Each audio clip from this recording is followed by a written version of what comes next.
할렐루야. 우리 하나님을 찬양합니다. 주님을 사랑하는 사람들과 함께 유튜브 채널을 통해서 매일 말씀을 공부하고 읽어서 1년의 성경 일독하는 꿀송이 보약 큐티 시간이 돌아왔습니다. 오늘은 2023년 12월 8일 금요일입니다. 오늘의 본문은 요한계시록 4장에서 6장의 말씀입니다. 참 어려운 하나님의 말씀을 우리가 이해할 수 있는 범위 안에서 말씀을 접근하겠습니다. 요한계시록 6장을 읽다 보면 7인의 환란이 나타나 있습니다. 7인. 그러니까 그 환란 중에는 7인의 환란, 7 나팔 환란. 인이라고 하는 것은 영어로 seal, S-E-A-L, seal이라는 것은 한국말로 도장, 7 도장의 환란이라는 거예요. 7 도장. 참 어렵습니다. 그러니까 도장으로 딱 이게 서류가 봉해져 있는데 도장이 딱 찍혀서 아무도 그 열지 못하도록 되어 있는데 어린 양 대신 예수님의 능력으로만 그걸 딱 여니까 앞으로 세상에 앞으로 일어날 일들이 이런 환란들이 일어나면서 벌어질 거라는 것이 비밀이 이제 나오는 거죠. 예. 요한계시록 4장에서 요한은 열린 문을 통하여 들어가서 하늘 보좌의 영광과 천사들의 찬송을 친히 바라보고 들을 수 있는 특권을 이뤘습니다. 하늘 보좌에 하나님이 계시고 어린 양이 우편에 계시고 24장로들과 그룹들이 하나님을 찬양하고 있는데 거기에 하늘에 있는 천군 천사들도 하나님께 영광을 돌리고 24장로들도 찬양하고 엄청난 예배가 천상의 예배가 드려지고 있는 것이죠. 요한계시록 5장에는 요한은 하나님의 보좌 앞에 서 있는 어린 양을 봅니다.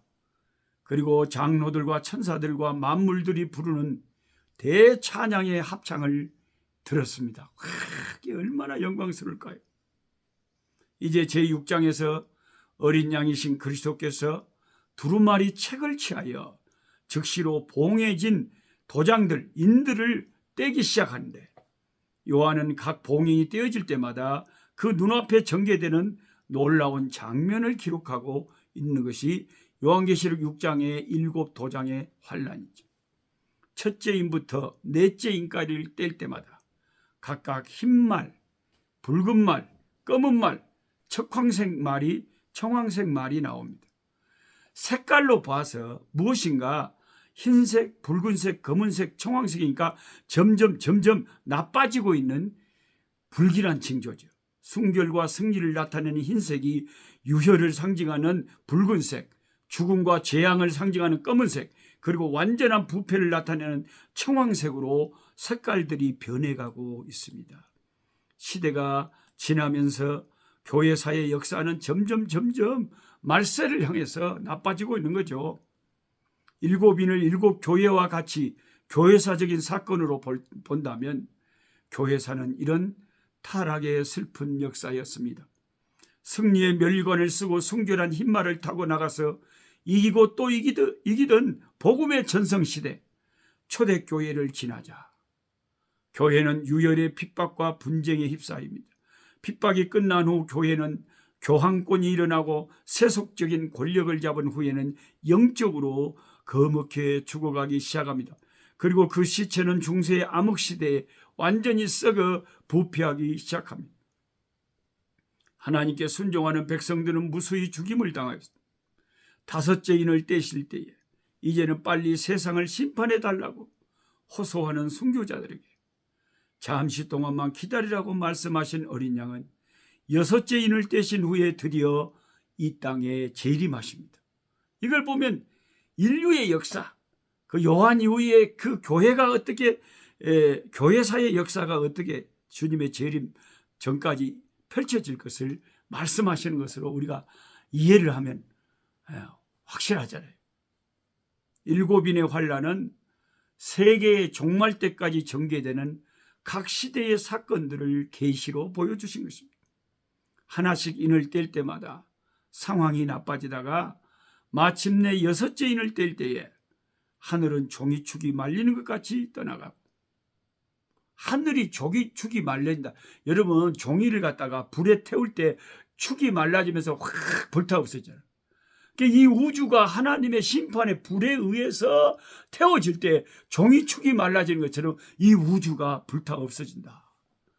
와, 이게는 우리가 상상할 수 없는 무서운 일이죠. 이게 하나님의 마지막 심판.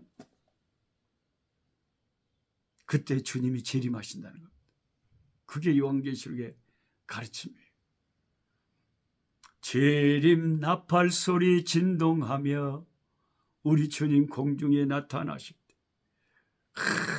우리의 또 주님이 살아서 주를 믿고 있는 우리들을 부르실 거 아니에요.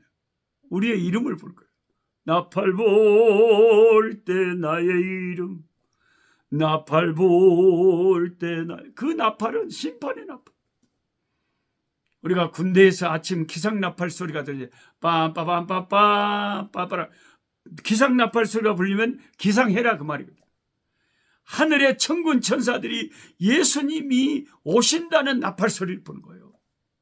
옛날에 왕이 행차하실 때 수많은 군중들이 왕이 그 납신다는 것으로 큰 나팔 소리를 불었어요. 왕의 행차를 알리는 거죠. 그 위대한 재림의 나팔 소리는 예수 그리스도께서 이 땅에 오신다는 나팔 소리. 주 예수의 강림이 불어나니 저 천국 복 받을 자 회개하라. 할렐루야. 회개하는 것밖에 없어요. 회개하고 예수 붙잡으면 예수님은 그 어떤 죄인이라도 그 죄를 그의 피로 씻기시고 구원하시는 거예요. 우리가 요한계시록 6장을 읽으면서 이 7인의 환란의 이 애언은 너무나도 무섭게 이 세계사 속에서 이루어졌지 않습니까? 흰 말과 붉은 말과 검은 말과 청황색 말의 이 역사가 그대로 이루어졌잖아요. 초대교회는 흰 말처럼 승리했잖아요. 신앙이 순결했잖아요. 사도행전의 역사가 일어났잖아요. 네. 그러다가 이제 점점 교회가 타락하게 되고 중세기의 그 캄캄한 영적인 암흑 시대에는요, 예? 그때는 얼마나 교회가 타락했는지, 천국 가려면은 성전세를 내라고 이렇게 전혀 진리와 맞지 않은 그런 돈을 내서 돈으로 천국 가는 차표를 구하는 그런 어처구니 없는 일들이 벌어졌던 게 중세시대의 캄캄한 암흑의 시대였어요. 그때에 오직 성경, 오직 은혜, 오직 주님만 표로 내걸고 종교 개혁을 일으켰던 수많은 개신교인들이 얼마나 많이 죽었습니까? 순교자들이 그렇게 많이 일어난 거예요. 프랑스에서도 엄청난 그 신교도들이 구교도들의 공격을 받아서 어마어마하게 죽었습니다. 그러면 그 순교자들이 이제 하소연을 하는 거예요. 요한계시록 6장의 말씀처럼 하나님이 언제까지 주님이 심판을 미루시고 빨리 재림해서 우리들의 원한을 갚아달라고 막 순교자들이 호소를 하는 거예요. 근데 주님은 그 순교자들의 호소를 들으시고도 조금만 더 기다려라. 조금만 더 기다려라. 진짜 이 주님께서 순교자들의 그 호소를 들으시고 만약에 중세시대에 재림해 버리셨다면 지금 예수 믿는 저와 여러분들은 어떻게 됐겠습니까? 우리에게는 복음을 듣고 예수 믿고 하나님 자녀되고 구원받을 기회가 박탈됐겠죠. 그래서 하나님은 끝끝내 인내하시면서 주님이 생각하시고 계획하신 그 때를 따라서 지금도 이제 재림하여 오실 것을 준비하시지만 한 영혼이라도 더 주님 앞에 부르시는 거죠. 지금이 이제 마지막 구원받을 때고 지금이 은혜 받을 때고 지금이 축제로 나아갈 때.